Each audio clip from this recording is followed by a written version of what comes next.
These people didn't have a date to do. They never agreed to do the show. This is really important. Even after Trump went on, they offered for me to come to D.C. and do a show with Kamala. But even then, it was the same deal. It was only like 45 minutes to an hour. And, you know, it was not on my set. And I said that, look, he did it here. We should probably do it here. Like, if it's possible to do it here. Obviously, when he did it, it had an enormous result. I'm willing to do the same thing for her. I wanted to release both of them on the same day. So, spoiler alert, the people over at the Kamala Harris campaign are still lying. They're still blaming absolutely everyone for their terrible campaign decisions. And a recent account from Joe Rogan completely dispels the notion that has been put forward in a popular book that the left wing is circulating about how Joe Rogan went out of his way in order to screw over Kamala Harris by not having her on the podcast, when in reality, what we discover from Joe Rogan's response is that he ended up giving her every opportunity to appear on the show as long as she appeared in studio in the same manner as President Trump, and it turns out that President Trump was much easier to book than Kamala Harris, and she felt entitled to all these different other perks, and the book that many a left-winger are blindly quoting from is actually written by somebody who didn't even contact Joe Rogan for his version of the story. And that's what we're going to talk about today. But before we do, I will remind you that on February 15th and 16th, DebateCon 5 is happening. The link to tickets is in the top of the description if you want to go out there. It is in Newark, New Jersey. I hope to see you guys. Now, let's be clear about something from the jump of this particular video, and that is that the Kamala Harris campaign was a disaster from top to bottom. I called this in the original video when they initiated the coup against Joe Biden in order to remove him from the ticket, that everything we were seeing about Kamala Harris being treated like a rock star was all fake and fraudulent, and people have deluded themselves into thinking that it's everybody else's fault that they had a great candidate, when in reality, the 6-week bump that she got when she wasn't doing any media interviews, that was just in line with Trump versus generic Democrat, and that was always going to be determined on the quality of the candidate. So yeah, they gassed themselves up. They try to make her into a rock star when in reality, she was nothing of the sort. She was still the same terrible candidate that didn't make it to Iowa back in 2020, despite the fact that she took all those crazy left-wing positions that ultimately led to her undoing. As soon as she started talking to the press, as soon as it started to seep in to the consciousness of the American people that she was afraid of the press, she was done. She was cooked. And she also showed us that repeatedly with poor media choices, and one of the poorest media choices that she made was not doing an interview with Joe Rogan when he offered her that interview and even agreed to not talk about a bunch of different topics that she wanted to avoid. But the difference between Kamala and Trump, according to Rogan, unbelievable. I guess it's probably a good time to talk about this. There was a thing that came out recently. There was a book. There was some book about the Kamala Harris campaign where they talked about her getting on this show. And they said a bunch of things that weren't true. They talked to, supposedly talked to like 150 different people about her and, you know, what happened with her coming on the show. I don't know if it's 150. A lot of people. They didn't talk to us, and which is kind of crazy. And which is like, they didn't even ask. But they said things that just weren't true. One of the things they said that weren't true was that we lied about the day that Trump was coming on. No, we just didn't tell you that Trump was coming on. He was already booked a long time ago. This is how it worked. Trump was really easy to book, like super easy. We offered one day. He said yes. That was it. There was no, what are we going to talk about? How long is it going to be? Is it going to be edited? There was nothing. Yeah. What's the waiver? Here, give me that waiver. Sign it. It was so easy. So he was already booked. They never committed to doing the show. So right there, that is the perfect distillation of why Kamala Harris lost and why President Trump won, because President Trump understood where the opportunities were in order to get his message out, and Kamala Harris demanded that everybody would come to her, that everybody would bend the knee and kiss the ring, even though, again, she had received 0 primary votes in order to get the position of the Democratic nominee, and Trump, again, as somebody who won the Republican nomination 3 different times, won the presidency once, was running for a second term, still actually just met and agreed on the date and was in Texas. And one of the things that I found absolutely hilarious is that in the research for this story, I found this damage report segment from John Iadarola where he's pandering to the entitlement of Kamala Harris, talking about how it's crazy for her to appear in Texas, even though it's absolutely not, because this is where the studio is. Now we have a little bit more information, though. And the thing about it is, there's this book, Fight Inside the Wildest Battle for the White House. It's written by two different journalists that have detailed what appears to be an effort by the Rogan team to stop that interview from happening. And we're left perhaps to speculate as to why they did not want Harris to have the same opportunity that Donald Trump did. And we will do that. But anyway, they had been talking about doing an interview with Rogan. The Harris team wanted to do it. They did seem to understand it's important to appeal to podcasts and all that. And so Rogan's like, okay, I have a condition. I'm not going to travel to you to interview the vice president of the United States, who could well be the president in 3 weeks. You have to come to me, even though in the closing weeks of a presidential race, a Democrat going to Texas makes very little sense. But you know what? They did it. I'm not going to lie to you guys. I absolutely love everything about this John Iadarola segment over at the Damage Report, because you could tell his mouth is watering based on the idea that this confirms all of his preconceived notions about Joe Rogan. He doesn't even think for a second that maybe the Kamala Harris campaign blundered and they're lying to cover up the blunder. They're throwing it on Joe Rogan. And he's so entitled on behalf of Kamala Harris, saying, well, she could have been the president of the United States in just a couple of weeks. So Joe Rogan is crazy and bad for daring to ask her to come into studio, just like the guy who actually did win the presidency did in the same manner. Like, how dare you expect Kamala Harris to act like the guy who not only was president before, but actually went on to win this election? Again, the entitlement from the Kamala supporters, the Kamala team, is just disgusting. It's nasty, and you see it time and time again, and yet these people wonder why they lost. So all this talk, there was another thing they said, that the reason why they did the Beyonce thing, the Beyonce event in Houston, was so that they could be in Texas to do my show. They never agreed to do the show. None of that's true. They never agreed. That's fucked. They also said that they sent someone down here to the studio to do a walkthrough of the set. That's not true. The Trump administration did. I mean, if they are trying to say that they, as in the entire federal government, well, I don't think the Trump, well, I guess the Secret Service is a part of the federal government. Maybe you can kind of get away with saying that because the Secret Service came down here for Trump and looked around, that we sent someone down, but it was not. It was the Trump administration sent them down because they're the only ones that had a date to do the show. So again, Rogan right here exposes another lie from the Kamala Harris campaign, and that is the fact that they claim they sent somebody to do a walkthrough of the set, when Rogan says that's not the case. She never agreed to a date. In fact, they were basically jerking the Rogan team around, and he even gives her a little bit of a grace and says maybe they're counting when the Secret Service showed up in order to clear the area for President Trump as them sending somebody, as in the federal government, because Kamala Harris was the vice president at the time. But again, all of this could have been clarified if the journalists that participated in the writing of this campaign book actually, contacted Rogan for his version of events. Well, we went through, I've got a whole, we have all the receipts, by the way. Of course. I have a whole list of conversations that took place. They never said she was going to do it.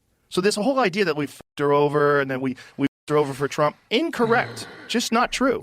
And she, but I think it's someone trying to cover their ass for the fact that she never did it, and if she did do it, it might have had a positive effect. Yeah. If her and I had a good time and we got along great, and she won over, the air quote young male vote, things could have been different. Who knows? So this guy's probably trying to cover his ass. That's what I'm thinking too, is because the reaction to her not coming was like pretty big. But they didn't commit to doing it. This is the thing. While this guy's saying like that we were difficult to deal with, not true. We were super easy. We made it real clear. But also, it's got to be the actual real show. It shouldn't be some fake version of it where I'm sitting in a conference room. Also, they wanted a stenographer in the room. They wanted staff in the room.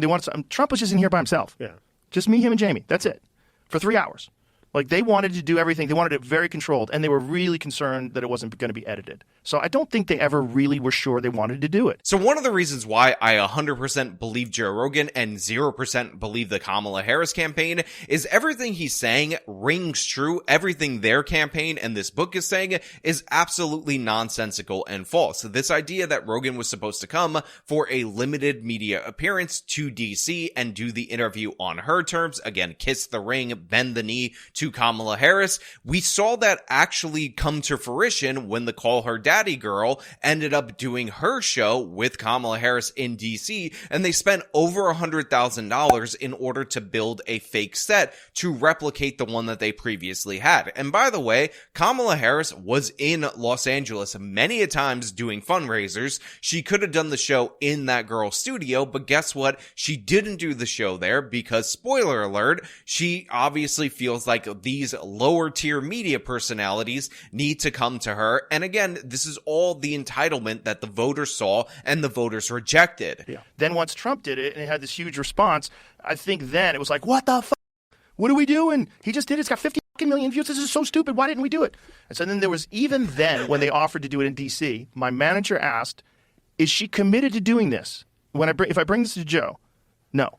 She hasn't committed to doing this. Have you brought this to her? Like, they wouldn't even say whether or not she had expressed willingness to do it or whether they were trying to convince her to do it. Honestly, I hope that Joe Rogan releases all this different information because it will 100% prove out the fact that Kamala Harris was at fault for not doing Rogan. And again, we know based on the terms that they offered publicly, based on what's even reported in this book, that the terms were ridiculous and absurd. And again, well beyond what was offered to Trump was expected and desired by the Harris campaign. Again, according to Rogan, they offered Trump a date. He said yes, agreed to it right away, had the Secret Service do the walkthrough, basic protocol, signed the waiver, and appeared on the show. By contrast, Kamala Harris demanded that Rogan come to her, do it on a set that they were going to build, waste campaign funds in order to do so, and all these other conditions that, again, just show the Democratic view of the media. The media is meant to be an extension, an arm of the Democratic Party. They don't believe in independent media, and again, the reporters are meant to change their shows, even though Rogan's a podcaster, not a reporter, in order to cater to them, rather than the politician actually going and asking for support from the audience, from the voters that listen to the podcast host. Yeah. Then once Trump did it and it had this huge response, I think then it was like, what the fuck? What are we doing? He just did it. It's got 50 million views. This is so stupid. Why didn't we do it? And so then there was... Look, I 100% agree with this. This was obviously a blunder from the Harris campaign. Now, she probably would have been destroyed in the Rogan interview, not by Joe Rogan pressing her or anything of the sort, but by the fact that she's incredibly awkward, lacking all charisma, and has a bunch of different ridiculous problems. But again, she would have done that to herself. You should still prepare for the opportunity. You should still be able to do it. And considering that Rogan offered her, again, as the opening gambit, to come into the studio, sit for the same amount of time as President Trump. He would avoid certain topics that she didn't want to discuss because he wanted to get through her talking points. It was a great offer, and any sensible politician running for the president of the United States of America would have taken it. And I believe Pete Buttigieg ended up going on the Rogan show to try to back Kamala Harris. So they thought, oh, well, Rogan's nothing. We'll send the transportation secretary of the Biden administration to go deal with him. And look how that turned out for you. While Trump is in the White House